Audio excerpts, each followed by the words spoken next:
নমস্কার, শুরু করছি প্যারালাল ঝলক। মোহনবাগান ইস্টবেঙ্গল মহামেডান তো আছে, সঙ্গে ভারতীয় ও আন্তর্জাতিক ফুটবলের সমস্ত খবর নিয়ে দেখে নেব আমাদের বিশেষ সেগমেন্ট খেল সকার। লখনৌয়ের মাটিতে কলকাতা ডার্বি জিতে নিল মোহনবাগান। ইস্টবেঙ্গলকে টাইব্রেকারে হারিয়ে চিফ মিনিস্টার কাপ জিতল সবুজ মেরুন। নির্ধারিত সময়ে খেলার ফল ছিল 1-1। প্রথমে সুয়েল ভাটের গোলে এগিয়ে যায় মোহনবাগান।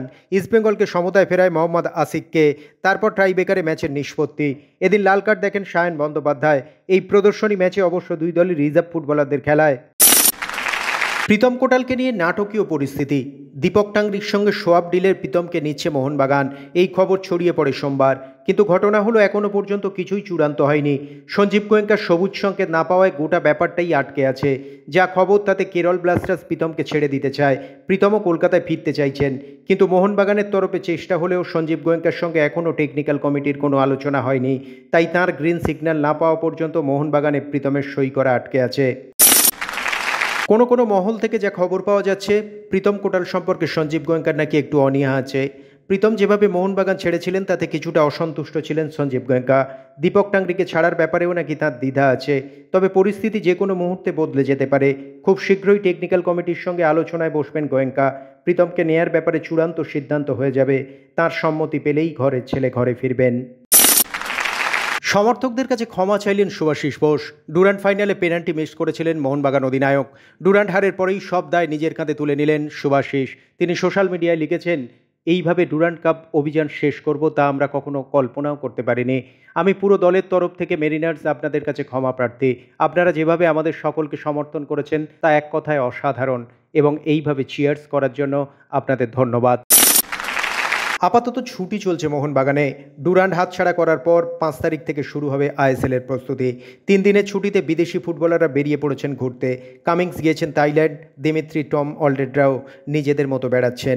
জাতীয় দলের ফুটবলাররাও চলে গিয়েছেন ইন্টারকন্টিনেন্টাল কাপে খেলতে। বৃহস্পতিবার থেকে শুরু হবে আইএসএলের মহড়া। সবুজ মেরুন শিবিরকে স্বস্তি দিয়ে বৃহস্পতিবার থেকেই সম্ভবত দলের সঙ্গে অনুশীলন শুরু করে দেবেন জেমি ম্যাকলারেন। ঘাড়ের চোটের সার্জিক্যাল ট্রিটমেন্টের পর এখন তিনি পুরোপুরি ফিট। কার্লোস কোয়াদ্রাত হয়তো খুব বেশি সময় পাবেন না। ডুরান্ডে ব্যর্থতার পর তার উপর চাপ অনেকটাই বেড়ে গিয়েছে। এবার তার হাতে অনেক ভালো দল তুলে দিয়েছে ম্যানেজমেন্ট। লাল হলুদের অন্দরমহলের খবর, আইএসএলে প্রথম কয়েকটি ম্যাচ তার অ্যাসিড টেস্ট হতে চলেছে। খুব বেশি দিন সময় তাকে দেয়া হবে না। ভালো দল গড়ে এবার ভালো ফলের জন্য মরিয়া ম্যানেজমেন্ট। তাই শুরুর কয়েকটি ম্যাচে যদি ভালো ফল না হয় তাহলে কোপ নেমে আসতে পারে কোয়াদ্রাতের উপর। তাই কোয়াদ্রাতের সামনে বড় পরীক্ষা আইএসএলের প্রথম 3-4টি ম্যাচ। নতুনভাবে পথ চলা শুরু করতে চলেছে হায়দ্রাবাদ এফসি। আর্থিক কারণে আইএসএলে প্রায় অনিশ্চিত হয়ে পড়েছিল তারা, কিন্তু এবার ঘুরে দাঁড়াতে প্রস্তুত। ক্লাবের মালিকানা হস্তান্তর করা হয়েছে। বিসি জিন্দাল গ্রুপ দায়িত্ব নিল হায়দ্রাবাদ এফসির। গত বছরই আই লিগে দিল্লির একটি দলকে কেনার কথা ভেবেছিল বিসি জিন্দাল গ্রুপ, কিন্তু আর্থিক বনিবনা না হয় তারা পিছিয়ে যায়।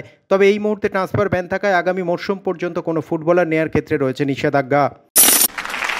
আগামীকাল থেকে হায়দ্রাবাদে শুরু হতে চলেছে ইন্টারকন্টিনেন্টাল কাপ।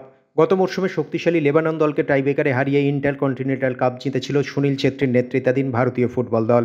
যদিও বর্তমানে বদলে গিয়েছে দলের চিত্র। সুনীল ছেত্রীর অবসরের পাশাপাশি প্রাক্তন কোচ ইগর স্টিমাচকেও সরিয়ে দিয়েছে এআইএফএফ। তাঁর জায়গায় আসা মানোলো মার্কেজের তত্ত্বাবধানে আগামীকাল গাছিবাউলি স্টেডিয়ামে মরিশাসের বিরুদ্ধে এ মরশুমে তাদের প্রথম ম্যাচ খেলতে নামবে ব্লু টাইগার্স। নতুন কোচের নেতৃত্বে গতবারের জয়ের ধারা অব্যাহত থাকে কিনা এখন সেটাই দেখার। ইগর স্টিমাচের পর ভারতীয় ফুটবলে শুরু হলো মানোলো মার্কেজ যুগ। আগামীকাল ইন্টারকন্টিনেন্টাল কাপে নতুন কোচ হিসেবে যাত্রা শুরু করবেন তিনি। পাশাপাশি অবশ্যই লক্ষ্য থাকবে এশিয়ান কাপে যোগ্যতা অর্জন।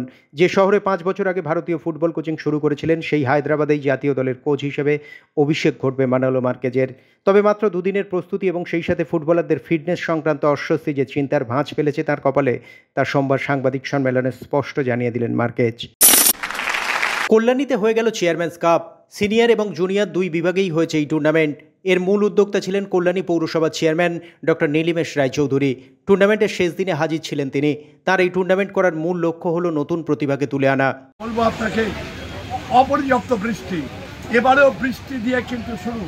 আমাদের পৌরসভার কর্মীরা রাত দিন খেটে মাঠটিকে খেলার মতো করে দিয়েছিলেন বলেই এই 10টা দিন বল কিন্তু মাঠে গড়িয়েছে, চারিদিকে প্রাণবন্ত এবং জীবন্ত আওয়াজ তুলেছে। তাই সবাই যদি একত্রিত থাকি, সবাই যদি একটি প্রতিজ্ঞা নিয়ে এগোতে চাই, জানবেন যে কোনো কাজই সফল হতে পারে। আসলে প্রত্যাশাটা কিন্তু এই নয় যে আজকে গাছ পুঁতলে কালকেই তার ফসল ফলবে।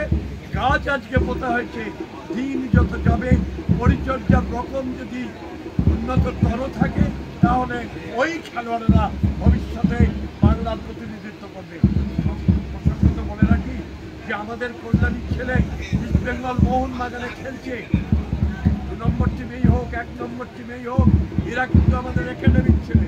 কলকাতার মাঠে বহু প্রথম শ্রেণীর দলে আমাদের একাডেমির ছেলেরা কিন্তু প্রতিনিয়ত খেলে চলেছে। লা লিগায় প্রথম 2 ম্যাচে খারাপ পারফরমেন্সের জন্য সমালোচনার মুখে পড়েছিলেন কিলিয়ান এমবাপে। রিয়াল বেটিসের বিরুদ্ধে এদিন জোড়া গোল করে সব সমালোচনার যোগ্য জবাব দিলেন তিনি। তার গোলেই ম্যাচ জিতল রিয়াল মাদ্রিদ। এদিন ম্যাচের শুরু থেকেই গোলের জন্য মরিয়া ছিলেন এমবাপে। একের পর এক সুযোগ তৈরি হলেও ম্যাচের প্রথমার্ধে গোল করতে পারেননি তিনি। 67 মিনিটের মাথায় লা লিগায় নিজের প্রথম গোলটি করেন এমবাপে। তার 8 মিনিট পর পেনাল্টি থেকে আসে দ্বিতীয় গোল। যদিও এদিন ম্যাচের 84 মিনিটের মাথায় এমবাপেকে তুলে নেন কোচ আনচেলত্তি। প্রিমিয়ার লিগের কয়েকটি ম্যাচ হতে না হতেই দুঃসংবাদ লিভারপুল সমর্থকদের জন্য। রবিবার ম্যানচেস্টার ইউনাইটেডকে 3-0 গোলে হারিয়েছে লিভারপুল। এই ম্যাচে সালাহ নিজে 1 গোল করার পাশাপাশি সতীর্থ লুইস ডিয়াজকে দিয়ে 2 গোল করিয়েছেন। কিন্তু ম্যাচ শেষেই লিভারপুল ছাড়ার ইঙ্গিত দিলেন তিনি। সত্যি বলছি, এটাই হয়তো ওল্ড ট্রাফোর্ডে আমার শেষ ম্যাচ হতে যাচ্ছে। ক্লাবের কেউ চুক্তি নিয়ে আমার সঙ্গে কোনো কথা বলেনি। ক্রিকেট দুনিয়ার কি খবর, ঘরোয়া থেকে আন্তর্জাতিক 22 গজের সমস্ত খবর নিয়ে দেখে নেব আমাদের বিশেষ সেগমেন্ট লে ছক্কা।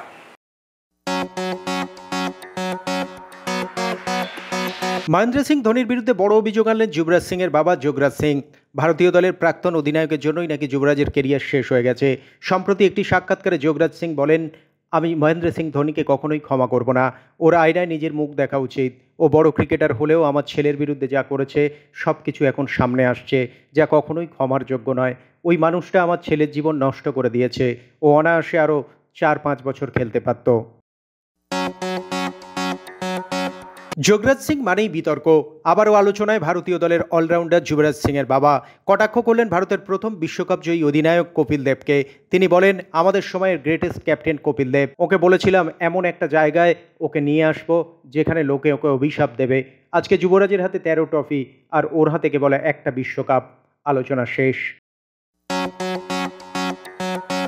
ভারতীয় ক্রিকেট দলে কি পাকিস্তান সফরে যাওয়া উচিত? এ বিষয়ে চর্চা অনেকদিন ধরেই অব্যাহত। পক্ষে এবং বিপক্ষে আড়াআড়ি বিভাজিত 2 মহল।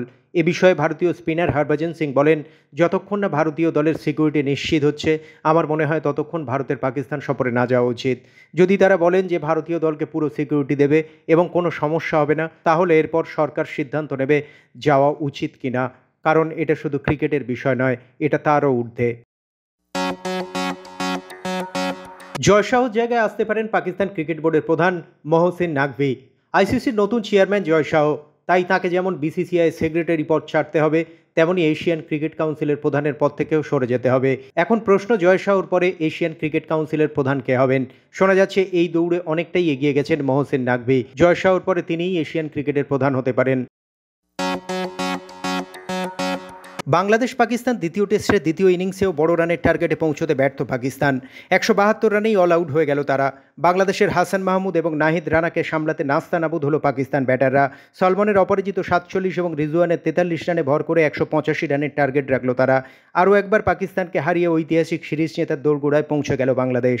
ফুটবল ক্রিকেট ছাড়াও অন্যান্য খেলার সমস্ত খবর নিয়ে এবার চোখ রাখবো আমাদের বিশেষ সেগমেন্ট উইং প্লেতে। অলিম্পিক্সের ব্যর্থতা যেন পরতে পরতে ঘুঁচিয়ে দিচ্ছেন প্যারালিম্পিক্সের প্রতিযোগীরা। আবারও জয় জয়কার ভারতের। প্যারালিম্পিক্সে দ্বিতীয় সোনা আসলো ভারতের প্যারাসাল্টার নীতেশ কুমারের হাত ধরে। সোমবার ব্রিটিশ প্যারাসাল্টার ড্যানিয়েল বেথেলকে 21-14, 18-21 এবং 23-21 হারিয়ে ভারতকে দ্বিতীয় সোনা এনে দিলেন নীতেশ। 100 মিটারের পর আবারও 200 মিটার। প্যারালিম্পিক্সে ট্র্যাক অ্যান্ড ফিল্ডে দ্বিতীয় পদক জিতে প্রথম ভারতীয় মহিলা অ্যাথলিট হিসাবে রেকর্ড করলেন উত্তরপ্রদেশের মেয়ে প্রীতি পাল। রবিবার মহিলাদের 200 মিটার দৌড়ের T35 বিভাগে ব্রোঞ্জ জেতেন প্রীতি। পদক জয়ের লক্ষ্যে তার সময় লাগে 30.01 সেকেন্ড।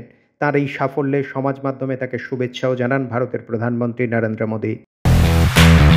টোকিওর পর প্যারিস, পরপর 2 প্যারালিম্পিক্সেই ভারতকে পদক এনে দিলেন নিশাত কুমার। তার হাত ধরেই 7ম পদক জিতল ভারত। পুরুষদের হাই জাম্পের T47 ইভেন্টে রূপও জিতলেন তিনি। টোকিওয় 2.04 মিটার লাফিয়েছিলেন নিশাত, এবার লাফালেন 2.08 মিটার। প্যারালিম্পিক্সে ফের সাফল্য, ভারতের ঝুলিতে এলো আরও একটি রূপো। ডিসকাস থ্রোয়ে রূপো জিতলেন ভারতের যোগেশ কাঠুনিয়া। তিনি ছুঁড়েছেন 42.22 মিটার। টোকিও অলিম্পিক্সে রূপো পেয়েছিলেন যোগেশ, এবার লক্ষ্য ছিল পদকের রং পাল্টানো, কিন্তু তা সম্ভব হলো না। যদিও প্রথম থ্রোয়েই তিনি রূপো এনে দিলেন ভারতকে। এখনও পর্যন্ত প্যারালিম্পিক্সে 7টি পদক জিতেছে ভারত। এবার মহিলাদের প্যারা ব্যাডমিন্টনে আরও একটি পদক নিশ্চিত করলেন ভারতীয় শাটলার তুলসীমতি মুরুগেসান। সেমিফাইনালে ভারতের মনীষা রামদাসকে হারিয়ে ফাইনালে পৌঁছলেন তিনি। 40 মিনিটের দুর্দান্ত লড়াইয়ে এদিন ম্যাচের ফলাফল ছিল 23-21, 21-17। ইউএস ওপেনের মিক্সড ডাবলসের কোয়ার্টার ফাইনালে বোপান্না সুজদিয়াজি জুটি। বোপান্না আলদিলা জুটি তীব্র লড়াইয়ের পর 0-6, 7-6, 10-7 হারালেন জন পিয়ার্স ও ক্যাটরিনা সিনিয়াকোভাদের। প্রথম সেটে বোপান্নারা একটি গেমও জিততে পারেননি। সেখান থেকে যেভাবে তারা ম্যাচে প্রত্যাবর্তন করলেন তা অবিশ্বাস্য, কিন্তু ডাবলসে পারেননি। আর্জেন্টিনা জুটির কাছে হার। রোহন বোপান্না ও ম্যাথিউ এবডন জুটির শেষ 16 থেকে বিদায় তাদের। আরও একবার অঘটন ইউএস ওপেনে। মহিলাদের সিঙ্গেলসে গতবারের চ্যাম্পিয়ন বিদায় নিলেন প্রি কোয়ার্টার ফাইনাল থেকে। আর্থারাস স্টেডিয়ামে তৃতীয় বাছাই কোকো গফকে হারালেন 13 নম্বর খেলোয়াড় এমা নাভারো। নিজের দেশের খেলোয়াড়ের কাছে হেরে বিদায় নিতে হলো আমেরিকার গফকে। 2 ঘন্টা 12 মিনিটের ম্যাচে এক সেটে পিছিয়ে পড়েও ফিরেছিলেন গফ, কিন্তু শেষ রক্ষা হলো না। গফকে হারিয়ে কোয়ার্টার ফাইনালে স্পেনের পাওলা বার্ডোসার বিরুদ্ধে নামবেন নাভারো। সারাদিনে কে কি বললেন বিশেষ বিশেষ মন্তব্যের কোলাজ নিয়ে এবার থ্রো ইন। কোহলি যেভাবে নিজেকে একজন ফিট অ্যাথলিট করে তুলেছেন তাতে আমি মুগ্ধ। 2013 সালের আগে কোহলি সেরকম ফিট ছিলেন না, কিন্তু এখন নিজেকে ফিট একজন অ্যাথলিট হিসেবে গড়ে তুলেছেন, সেই সঙ্গে অত্যন্ত শৃঙ্খলাপরায়ণ একজন অ্যাথলিট। প্যারালিম্পিক্সে 2টি পদক জিতে সকলকে গর্বিত করেছেন প্রীতি। তার এই জয় ভারতবাসীর কাছে একটি ঐতিহাসিক মুহূর্ত। প্রীতি সকলের অনুপ্রেরণা। মাত্র 17 বছর বয়স, কিন্তু শীতল দেবীর কবিতা যেন কবিতার মতো। আসল হিরো। ভারতকে শুভেচ্ছা জানাই। অবসরের কথা ভাবতে শুরু করেছি, একটু হতাশ লাগছে। খেলাটা আমাদের কাছে সাধারণ মানুষের কাজের মতোই। এমনিতেই খেলোয়াড়দের কাজের জীবন ছোট হয়। 9 বছর বয়সে খেলা শুরু করেছিলাম। আগামী বছর আমার বয়স হবে 35। সেই অর্থে অনেক বছর ধরেই খেলছি। আমি আমার খেলা নিয়ে গর্বিত। শরীর আমাকে যথেষ্ট সঙ্গ দিয়েছে। যা যা অর্জন করতে পেরেছি তাতে আমি খুশি। এখনও চূড়ান্ত সিদ্ধান্ত নিইনি। এই বছরের শেষ পর্যন্ত অপেক্ষা করতে চাই, তখন পরিস্থিতি বুঝে সিদ্ধান্ত নেব।